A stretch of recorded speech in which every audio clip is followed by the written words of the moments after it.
8వ అధ్యాయం మిథ్యా భ్రాంతులు. శ్రీరాముడు: ఓ మహర్షి, దేవదేవుడగు పరమాత్మను సేవించమని ఆజ్ఞాపించుచున్నారు. అట్టి పరమాత్మతో సామీప్యతచే అమోఘమైన ప్రభావం ప్రాప్తించగలదని మీ వాక్కులచే గ్రహిస్తున్నాం.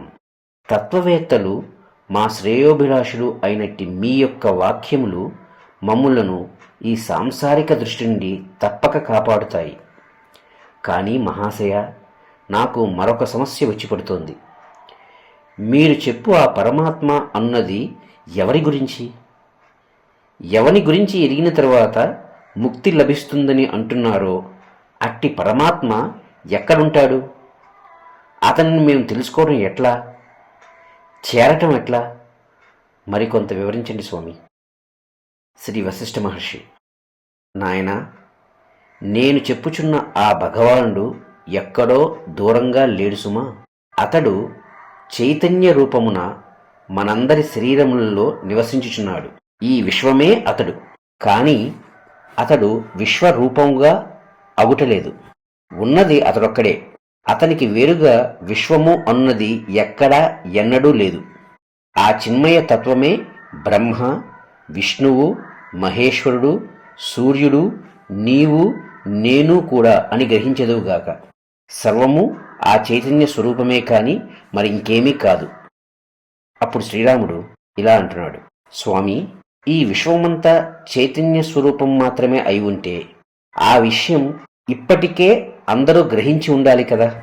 మరి మీ వంటి సాధువులచే ఉపదేశములు ఇవ్వబడవలసిన అగత్యం ఎందుకుంటోంది?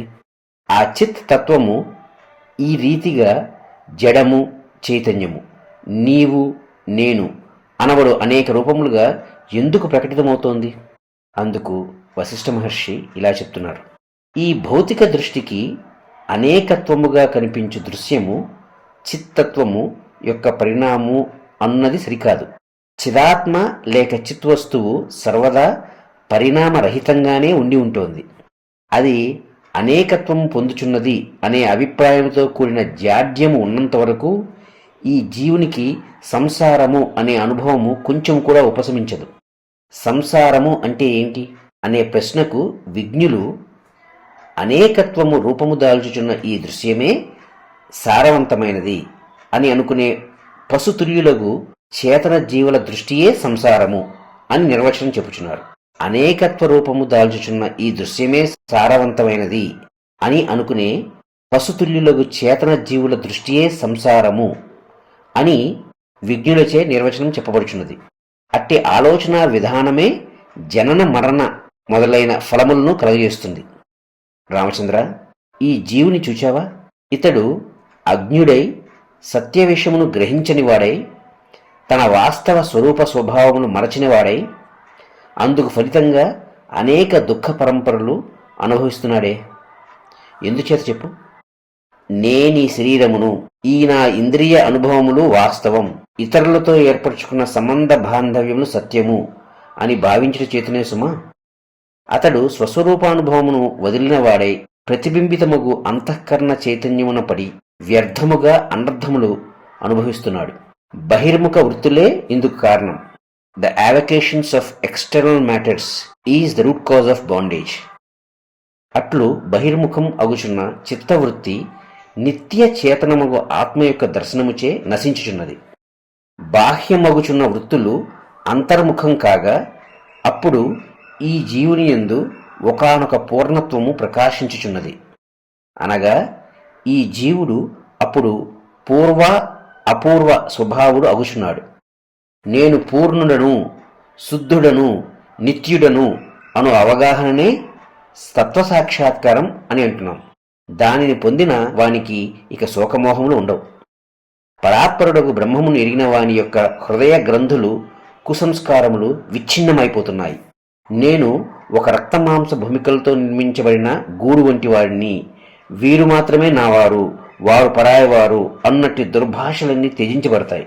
సందేహములన్నీ తొలగిపోతాయి. సంచిత కర్మలన్నీ లయించిపోతాయి. కాబట్టి ఓ రామచంద్ర, నేను ఎవరు, ఏది కాదు, ఈ దృశ్యమేమిటి అన్నది గ్రహించినప్పుడే ఈ జీవుని జాడ్యం మొదలంటా తొలగిపోతుంది. అప్పుడు ఈ జీవుడే శివుడవుతాడు.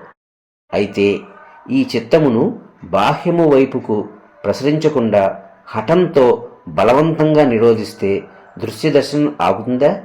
దృశ్యశాంతి ప్రాప్తిస్తుందా? లేదు. ఈ దృశ్యభ్రాంతులన్నీ మిథ్యాభ్రాంతి చేతనే కలుగుచున్నాయి అనే జ్ఞానం లేకపోతే బహిర్ముఖమగుచున్న చిత్తవృత్తులను నిరోధించడం ఎవరితరం?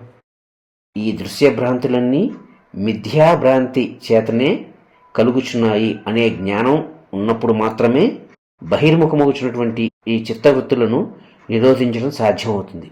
జ్ఞాన సముపార్జన లేకుండా దృశ్య దర్శనం శాంతించడం అసంభవం.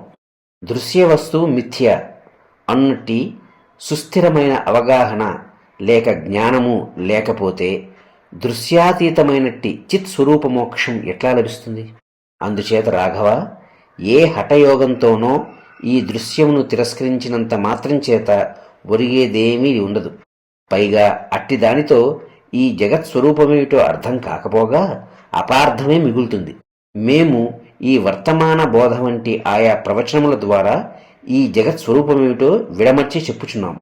మా ఈ ప్రయత్నము ఈ జీవునిలో ఇతఃపూర్వమే సర్వదా వేంచేసి ఉన్న పరిశుద్ధాత్మ తత్వమును గుర్తు చేయటం మాత్రమే.